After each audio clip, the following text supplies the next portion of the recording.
Army chief general Qamar Javed Bajwa उनकी अलविदाई मुलाकातों का आगाज़ हो गया तो पाकिस्तानी सियासत में एक बड़ा ही करीब से जुड़ा हुआ ताल्लुक है इस्टेब्लिशमेंट का। ये पिछले पाकिस्तान के 70 साल की तारीख उठा के देखें तो इस्टेब्लिशमेंट को आप पाकिस्तान की सियासत से अलहदा करके देख ही नहीं सकते।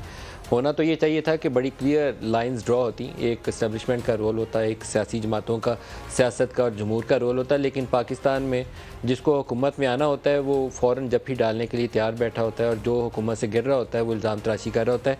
ये मुस्तकिल यही रवैया रहा है और मार्शल की भी तारीख बहुत लंबी है। लेकिन मौजूदा चीफ जिनको 3 साल पहले पाकिस्तान तहरीक इंसाफ ने एक्सटेंशन दी थी, इनकी अपॉइंटमेंट इब्तदाई तौर पर नवाज़ शरीफ ने की थी, PMLN ने, लेकिन इनको एक्सटेंशन इमरान खान ने दी थी। लेकिन उसके बाद एक ऐसी स्टेज आ गई जो सेम पेज 3.5 साल तहरीक इंसाफ का हर वज़ीर राग लापता था, वही सेम पेज एक दिन फट गया जिस दिन DGI की अपॉइंटमेंट में एक तज़ादी कैफियत पैदा हुई, एक समरी मूव हुई और जिसकी इब्तदाई तौर पर इमरान की जानिब से कहा जाता है कि इन्होंने कॉन्सेंट दी। फिर इन्होंने कहा कि मैं रबर स्टैंप नहीं हूँ, समरी मूव करें, 3 बंदे भेजें, इंटरव्यू करूँगा, उसके बाद फैसला करूँगा। वहाँ से एक इख्तलाफी शक्ल खुलकर सामने आ गई। कहा यह जाता है कि 6 माह पहले से कहा जा रहा था कि पोस्ट आउट करना है और आर्मी चीफ यहाँ पर नई अपॉइंटमेंट करना चाहते हैं, इंटरेस्टेड हैं कि उनको जो उस वक्त के DGI थे उनको किसी कोर में भेजा जाए, क्योंकि कोर आम तौर पर कहा जाता है कि किसी भी आर्मी चीफ की अपॉइंटमेंट से पहले उसको कोर का तजर्बा होना 1 साल का कम अज़ कम बहुत ज़रूरी है। शायद ये वो नुक्ता आगाज़ था जहाँ से तकसीम शुरू हुई थी, जो वोट ऑफ नो कॉन्फिडेंस की तरफ ले गई और वोट ऑफ नो कॉन्फिडेंस पे आर्मी की पोजीशन उससे पहले वाज़े हो चुकी थी। इमरान खान ने सेनेट इलेक्शंस के बाद जब वोट ऑफ कॉन्फिडेंस लेने का फ़ैसला किया था तो इनकी पार्टी के अपने लोग वोट देने इनको आ नहीं थे रहे, इनके कुछ MNS थे वो साइड पर खड़े थे और उस दिन इमरान को मदद लेनी पड़ गई थी आप पारा से। ये अब ढकी छुपी बातें नहीं हैं, खुल के सीनियर मोस्ट लेवल से लोग बताते हैं हमें कि किस किस को कॉल गई थी। 2-3 लोग कॉलों के बाद भी नहीं थे आ रहे, उनको फिर आखिर में दोबारा कॉल करनी पड़ी और फिर वो वोट पूरे हो गए थे।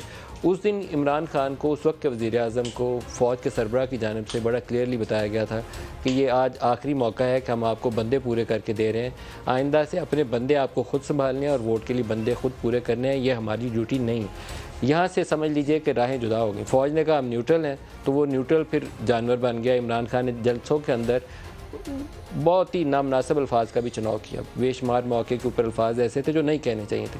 फ़ौज को हमेशा कहना चाहिए कि आपका सियासत में अमल दखल नहीं होना चाहिए, ये हमेशा कहना चाहिए, लेकिन उसका अपनी सियासत से इजहार भी होना चाहिए। ना वो इजहार नवाज शरीफ की सियासत से होता है और ना इमरान खान की सियासत से होता है। IGI के ज़माने से शुरू होकर 2018 तक आ जाएँ तो नवाज शरीफ की सियासत भी ऐसी है। इमरान खान 2011 से शुरू करके 2018 में उनकी जो हुकूमत बनी वो भी ऐसे ही बनी। IGI 2 था ये 2018 का इलेक्शन और उनकी हुकूमत साजी। लेकिन हुकूमत गिरने के बाद भी अभी जो उन्होंने खुफिया मुलाकातें की तो खुफिया मुलाकातों में दोबारा मदद के तलबगार वो उधर ही थे। पब्लिकली वो उनको मीर जाफ़र भी कहते हैं, मीर सादक भी कहते हैं, गद्दार भी कहते हैं, गैर मुल्की एजेंडे के तहत रजीम चेंज ऑपरेशन का हिस्सा भी कहते हैं। लेकिन मदद के लिए पुकार अभी भी उधर थी कि इनको गिरा दो, ये चोर डाकू हैं और मेरे लिए राह हमवार कर दो। ये जिस दिन हमारे सियासतदानों ने सबक सीख लिया कि मदद उधर से नहीं मांगनी, 4 साल 6 साल बाहर बैठ के इंतज़ार कर लेना है, उस दिन पाकिस्तान जमहूरियत के सफ़र के ऊपर आगे बढ़ेगा। तब तक नहीं बढ़ सकता, कोई तरीकाकार है ही नहीं है। नए चीफ़ की अपॉइंटमेंट के हवाले से पाकिस्तान के जो इस वक्त मौजूदा वज़ीर-ए-आज़म है शहबाज शरीफ, वो लंदन में है और वहाँ नवाज़ शरीफ से जो उनकी पार्टी के कायद हैं, अब वो सदर ख़ुद हैं लेकिन वो उनको वो कायद कहते हैं नवाज़ शरीफ को, जो डिसक्वालीफाई हो चुके हैं लाइफ टाइम, उनसे मीटिंग कर रहे हैं और वहीं पे तो कोई है कि फ़ैसला किया जाएगा कि आर्मी चीफ़ आइंदा के लिए कौन होंगे। समरी कब मूव होगी इसके मतलब 2 आरा हैं और ज़्यादा जो मुस्तनिद राय है वो ये है कि मोहम्मद बिन सलमान का दौरा पाकिस्तान मतवक्को है, अराउंड 21 नवंबर कहा जाता है। ये आगे पीछे एक आध दिन हो सकता है लेकिन 21 नवंबर की तवक्को है।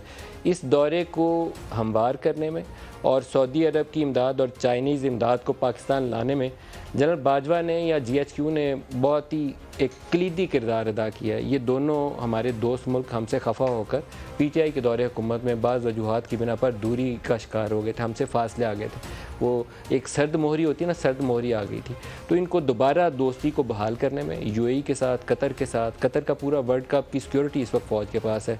सऊदीज़ को दोबारा पाकिस्तान लाने में डिफर्ड पेमेंट के ऊपर ऑयल फैसिलिटी की बहाली के लिए बातचीत और वो ऑयल रिफाइनरी जिसका MBS ने ऐलान किया था लेकिन बाद में सऊदी खफा हो गए जब इमरान खान ने मलेशिया जाने का ऐलान किया, उसको दोबारा ऐलान और पेट्रोकेमिकल प्लांट जो है उनका 2-2.5 अरब डॉलर का टोटल 12 से 14 अरब डॉलर का मंसूबा है। तो है कि शायद वो ऐलान करेंगे। तो चीफ़ तब तक चीफ़ ही होंगे और उसके बाद नई समरी मूव करेगी और 29 नवंबर को चेंज ऑफ कमांड होगी जिसमें नए चीफ़ आएंगे। वो क्या सर आई अब मेरे ख्याल में ख़त्म हो जानी चाहिए कि अभी भी कोई पाकिस्तान तहरीक इंसाफ बैक चैनल से कह रही है कि 6 महीने इनको और लगा दें, वो अब नहीं होगा।